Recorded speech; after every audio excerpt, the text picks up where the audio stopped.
Got 60 seconds? Take a mental health minute to learn about eating disorders. Eating disorders are serious, and sometimes even fatal illnesses.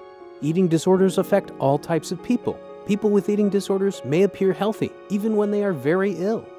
The most common eating disorders are anorexia nervosa, bulimia nervosa, and binge eating. People with anorexia see themselves as overweight, even when they are dangerously underweight. People with bulimia have recurring frequent episodes of eating unusually large amounts of food. They follow these episodes with unhealthy behaviors to compensate for the overeating. People with binge eating disorders feel a lack of control over eating large amounts of food, but don't purge, fast, or overexercise. As a result, they often are overweight or obese. The earlier treatment is started, the more effective it can be. Talk to a professional healthcare provider. Treatment is individualized, and a person may need more than one type of treatment.